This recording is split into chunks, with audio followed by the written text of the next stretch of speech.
Microtransactions in Ark? The dev kit seems to get a new companion piece. And what about that ArKade program? How did that end up working out? Hey everybody, it's Hopp. We're here with some news from the community crunch that dropped last night. So let's dig right into it now.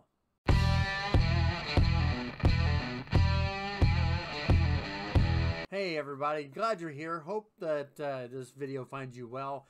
I know it's been a while, but I don't want to talk about my schedule right now and the craziness that has been my life. Let's talk a little bit about the news that's going on right now with Ark. Okay, so as you can see, Community Crunch 393 has dropped. And in 393, it dropped last night. What we can tell you from this is it's got a lot of interesting stuff in it. And I think Wildcard seems to be jumping and going for everything they can to keep people interested in the game. Especially since we see different people always reporting the current player stats seem to be 50-50s, tied between ASE and ASA. And I know that the desire is for Wildcard to kind of move people over to that ASA. So they seem to be throwing a lot at the wall to see what'll stick. One of the things that they have here is the simple game framework. That's right, it's the Ark dev kit is getting a little bit of an upgrade. One of the things that they are allowing is the idea of putting mini games, okay? Mini games inside of the Ark maps. So you'll be able to, with this dev kit, create your own little mini game. Now, one of the things that they gave as an example was something that was made. Super Ark Bros, select your level, which level you want. It's set up, it looks a lot like a Mario game. I know everybody was like freaking out that this was going to be like, oh, we're going to put Mario in the game. I think what they maybe were meaning was just putting different games. Like this basically plays like Mario. You're jumping from things, avoiding the items being tossed and fired at you. And it just seems like it works out. And the real fun part is when it gets to the Donkey Kong-esque thing here coming up. You see the hatchets kind of hanging, and he jumps up, goes and gets it, and say goodbye to the Gigantopithecus. So it's just one of those things. The whole game is set up this way. To be able to make mini games like this, I think is going to add another level to Ark. If not for anything, it adds the ability to add things to the game and to maps that developers weren't able to do before. Levels, mini games, competitions for people that are on servers together. When people talk about groups like Monarchy or the group that I'm involved with, the Beach Bobs Ascended, you know, being able to make games like this to run on servers to play, I think would actually be a lot of fun. So, but this is definitely an item that I think everybody will get some play out of. But it is going to take time to integrate and to learn. But I like that they're trying to do something different with the dev kit. But the dev kit was not the only thing that we have in the crunch. They also are announcing custom cosmetics. They're going to let players form their own visual cosmetics here. For structures, for costumes, different things like that. So now, not only are you going to be able to craft ideas for things that you want to wear or how you want to build from the dev kit, if you so choose to use the dev kit, but other people are going to be able to do it too. That's going to lead to premium mods. Now, premium mods are going to be interesting. I can't wait to see exactly how that's going to work, mainly because from what I've been told, what I understand is that if the map owner buys the mod and equips it on the map, then everybody who's playing on that map has to also buy the mod in order to be able to play. So that's going to be an interesting thing. And of course, we're all looking forward to server transfers. But then I think the biggest piece of information was this sucker right here. The Oasisaur. That's right, the Oasisaur. This does not look like something that is akin to a Megashalon. If you remember the Megashalon when it came out, the giant sea turtle, and everybody could build on the back of it. And this looks a lot like that, except it looks like, well, it honestly looks like a Megashalon got with the one character from Star Wars that had all the arms, because it kind of looks like him in the face there. But it's huge. This looks like a massive, giant structural being. Okay, it's going to be a dinosaur, animal, or whatnot that'll be there, and you can build stuff on top of it. And this takes platform saddles completely out. You're going to be able to build an entire borderline village on top of this thing. And when you look at this picture, I want you to notice it was bad enough whenever it looks like it was just land-based, like it would walk. Because you see the size comparison there with the Kentrosaurus and the Survivor right down here, as you see. When you see them there, you see the size comparison right there in view. And that's amazing. But look back here. It's flying. It's in the air. Now, I don't know if it's jumping or if it's flying. Either way, it's stinking scary. So it's going to be interesting to see how this works. There's a lot of concerns I have here. Number one, this is a paid dinosaur. Okay? This is a paid dinosaur in akin to the survival packs they're going to begin selling with Scorched Earth. Those survival packs had cowboy outfits and things like that have been in past crunches. This right here is going to be a paid dino. Now here's my concern, or concerns I should say. Does this open up a pay to win from an achievement standpoint? Remember, one of the achievements as ArK is to tame all tameable creatures. So if you tame all tameable creatures, does this count as one that you can tame by buying it? If so, does it knock you out of getting that achievement if you don't spend whatever the amount is? And there's no announcement that I can see on price on what this is going to cost.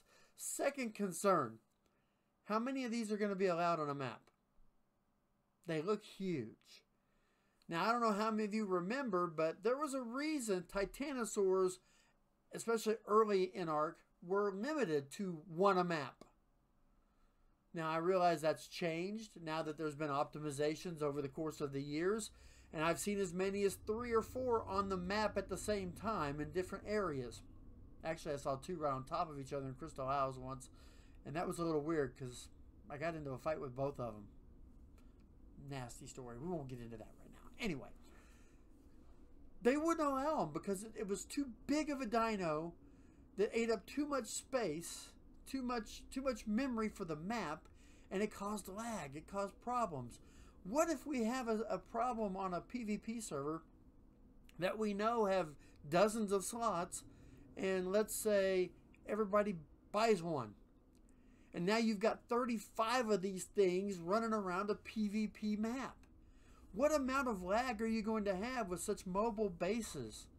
How is it going to affect? We all know what happened whenever you put too many creatures in the bottleneck of a cave or on ASE. And I'm not sure if that happens now on ASA. I'm not a PvP player. Perhaps if you're a PvP player, please comment and let me know if that kind of lagging is still happening near caves with a whole bunch of different dinos, especially larger ones. But can you imagine having 10, 12, 15, 30 of these things running around a PvP map? It'd be lag central. It'd have to be. How's it going to affect the PvE map? I mean, honestly, I'm a PvE guy. I want this thing. I do. I want this thing. I want to be able to enjoy it. I want to be able to build upon it. I want to be able to, oh, okay, well, I don't like my base being here. Let me just mosey on down a little bit and go someplace else and just park. Don't have to rebuild. Don't have to tear down or do anything. I just got to move my dino. It'd be wonderful. So I really think it's going to be interesting to see how this dino plays out. Will it be stuck like the Titanosaur? I can't imagine if you pay for it. I can't imagine that they're going to make it like the Titanosaur, because if you tame a Titanosaur, as most of us know, when you tame the Titanosaur, it stops eating.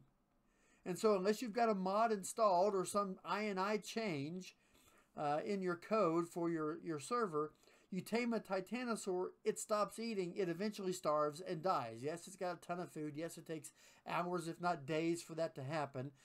But it does die. It starves to death. It stops eating. Will this be the same? And what's it going to eat? I think it'd be funny if it was like a gacha and you had to feed it structures because it's its planet. It's like Ego, the planet. By the way, that's what I'm going to name mine. I'm going to buy it. I'm going to name it Ego. Guardians of the Galaxy. Go with it. Anyway, so those are some concerns I have. Is it going to make maps hard to play because of lag, because there'll be too many of them? I know in the Architects cluster there are many people who will jump on this and want one in a hurry. Even if it's just to put it on Scorched when it comes out, or to take it from Scorched and put it somewhere else. Is it going to be a Scorched exclusive? In other words, are you not going to be able to take it to another map once you've bought it? I mean, once I buy the map mod, I want to be able to put it no matter what. I'm going to have my own map. I'm eventually, once transfers are started here in a week or so, I'm going to try and get my own map. And it's going to be my own version of the island or the center, probably, whenever the center comes out. We're going to be able to take this dino over there? I don't know. We're not really told. So I think that's some of the things that need to be answered on this. But I like the idea that they're coming up with things that'll be interesting. The microtransaction part, listen, console players are used to that. Console players are going to be used to the microtransaction thing for most of their games anyway. And so that's not going to really run the console players off or get them angry. But I've always thought that Wildcard had something against the microtransaction things. Maybe this is a thing that Snail forced them. I don't know. Maybe we'll get more detail as we go. But that's kind of what's going on with that. That's a really cool concept. The rest of the crunch is pretty self-explanatory. You got the mod spotlight, of course, that talks about all the different mods. You have the wardrobe. You have Marnie. I love the fact that we've been seeing things with the hairstyles and coming. I want my magenta hair back. I want to be able to have my magenta hair in ASA. So that's going to be fun. And then we got some other things. Ark is now on Wiki redirect. So they've got that working out. Here in the community corner, as you can see, we've got different people. Ocean Base Building. Jim Bob, second channel, by the way, I do believe. But Jim Bob, Deep Sea Taming Adventure. And then you got the fan art. That looks really, really, really cool. That looks really, really, really cool. A nasty rabbit. That's really cool. I like that. That's a really cool looking piece of art as well. Look at some of these. They're really nice. And then, of course, you're going to get down a little bit further, and then they get to the photo mode. The photo mode's always interesting. Look at that. Look at that. Nemesis Star. Nemesis! We can finally blame you because you have made the crunch. Nemesis Star made the crunch. I love the fact that he made the crunch with that picture. And so many good pictures. They are really using that photo mode. So there you go. That's the community crunch. I've really enjoyed the community crunch. But now I want to talk about something that's a little bit more interesting. Maybe you remember the ArKade program. It was a program that was put together by Noise.gg in conjunction with Snail Games. Now, I know many people were very a little weirded out by this potential program because Snail was involved, because of what it actually involved. And let me just kind of go through some of the things. I was a ArKade ambassador. I was. And what it was you were given quests during the course of a week, starting with when the game dropped. Now, when the game dropped, we were actually given free game keys. By the way, Lieutenant Lightbeer, Buzz Lightbeer, if you ever come across this video, whenever you talk about the idea of why the numbers are so askew for sales in actuality compared to what Snail Games is claiming, I'm going to tell you right now, we had hundreds, if not thousands of people that were given free keys to this game. Okay, to ASA, free keys to this game when they became a part of this program. That was part of the draw of giving your information over. Now, whenever you did that, you signed up with your YouTube, Twitch, or both. You gave them the link to that. They got to check it out. They accepted you. They gave you the free copy of the game. And then you had to do different tasks. The tasks would come in emails. Let me just give you an example. Here's one of the emails. Welcome back to, this was week 5, but it would tell you all the things. This is the idea. reminders, the new content, quest updates. And these were the quests. This one here is like treehouse. You had to build a treehouse, okay? Another one was playing with a customized mod. Another one was going after a Thyla. They had other different bonuses like painting and dance and even doing something for extra life, okay? All these things were on there. Now, in order to do these, there were multiple pieces of each one. There was a short, like a less than a minute and a half, 2 minutes to a minute and a half, short form version of this, whether it be just a cut from one of your streams, whatever it be, but more like a TikTok type post, whatever. Then there was the 10-minute and under form, which was usually YouTube videos. And then they had the 2-hour streams. And you got credit for turning in something on each. You could do all three of those, all 3 or 4 of those for each one of these quests. And you would go and you would turn them in. Now, to give you an idea of what it looked like for the last week, let's go over here. As you can see, you go all the way down to the bottom of the page down here. You can see the quests. This was the last set of quests during the Winter Wonderland. You know, you had to do a video of grabbing loot from raptor claws. You could either do a short form video, a YouTube video of up to 10 minutes, that kind of a video, or you could do a stream where all you did for 2 hours was work your way to chasing raptor claws. That was had to be a part of your stream. This was the content form for every single one of these types of quests. Every single one. Here was the other catch. You had to not only give them the link to your channel, whether it be Twitch or YouTube or Kick or wherever it was that you were doing this, but you also had to give them and upload your raw video footage of the stream. They never explained why they wanted the raw video footage. They never explained that. But we had to upload the raw video footage. Now, to my knowledge, and I remember this happening one time, you could probably go check their Twitter/X and find out. But they only made one video from the first week of quests. There was about a 2.5 minute video of a bunch of 10 to 15 second splices of a bunch of different people's raw videos. There was like 15 or 20 different people that got included. I don't know how they picked them. I don't know where their choices were from. There's only a couple of them that I actually knew personally. And I know the video finished with like Kaya on Fire being one of the last ones that were featured in that one combo video. And it was a combo video that they made. I still don't understand why they needed all that raw footage. And that made me a little leery of doing too many of these challenges because of the raw video footage. They could take that, they could doctor it. With good enough editing software, you could literally edit my voice, even my entire camera, all that stuff right off the screen. And because of that, that made me a little leery. So I only did a couple of quests really early on. Now, what we have found out is 2 days ago, January the 18th, they opened up the shop for you to spend your points. So let me show you that. The shop, you would have to log in. It would tell you how many of your tickets you got, and the tickets you could buy anything. Okay, from this shop, and this is how many tickets they cost. You can get a keyboard, a controller, a couple of different headsets from Mad Cats. We also got a whole bunch of little things. I'll be honest, I picked up a keychain, some posters, a few little things like that. Nothing major. Just something just for me that I thought would be a lot of fun.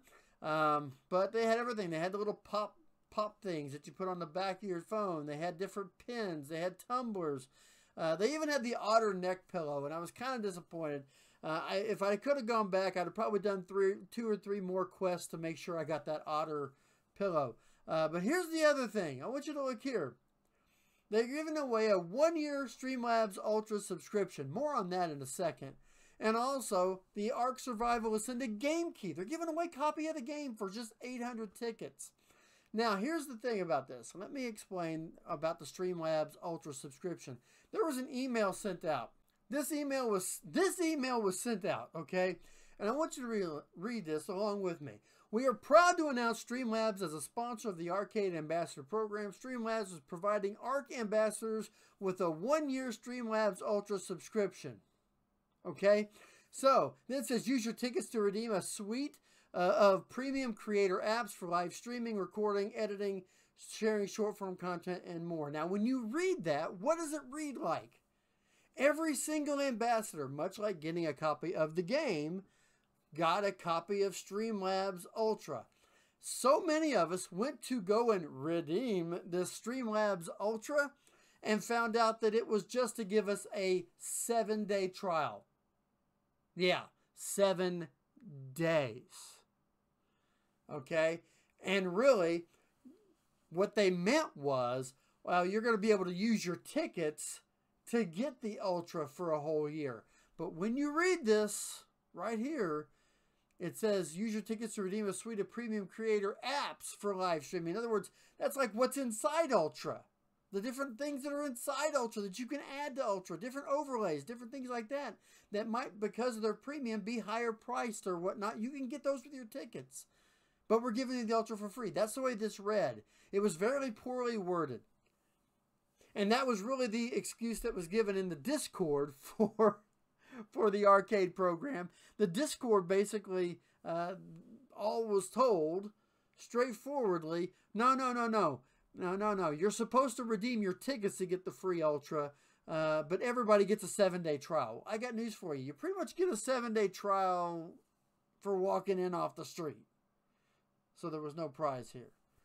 It was all a ploy to see how many people would go ahead and just take the 7 days and start paying the subscription without even knowing how many tickets they had at the time. So I was not a big fan of that either. I felt like it was a bait and switch. Also, one of the things that we'll talk about a little bit about this is there's also a drawing. The grand prize raffle is for the RTX 4090 graphics card, which, if you've played ASA, if you can get one, oh yeah, let's get it, you know. If you've completed one quest, you're eligible, you're in the drawing. I believe everybody got one eligible drawing for every single quest they completed, which means you could get like 4 entries for each one of the quests if you did each of the different types of forms of content. And if that's the case, there's a lot of people who have a lot more chances than me to win this. Because they average 4 to 6 quests a week for 8 weeks, give or take, 8 or 9 weeks. And so, you know, you're looking at people with a chance to have 170 to 200 entries into this. I think I've got like 7. So, yeah, I'm probably not going to win this. But this is the big drawing.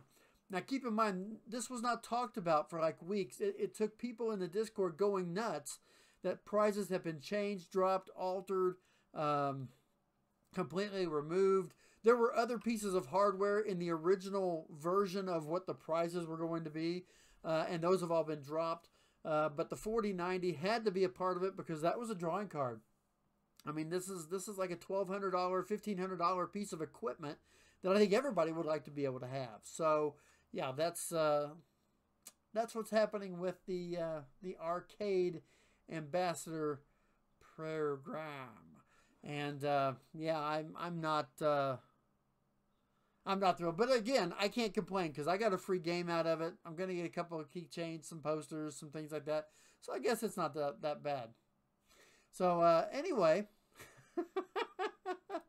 that's the news from ARK, and hope you enjoyed this video. If you did, do me a favor, drop a like and share this around because I've had a really bad month or so with work and everything. I've gotten really busy, so I haven't been putting much stuff out. So I'm trying to get back to doing regular content. I figured this was a good way to start with a nice news video. So do me a favor, share it around, share the channel, hit that like button, and leave some comments. Tell me about your reactions to all this news, to the new dyno, to you know, the upcoming packs, the maps that are going to drop, everything that we've seen. Also, were you a part of the ArKade program? And if you were, what were your thoughts on it? just leave that all in the comments, because I love to get comments on my videos. I like to be able to interact with them. My socials are in the description. Feel free to follow. I try to follow gamers back. I try to keep in tune with everybody. And until next time, we'll see ya.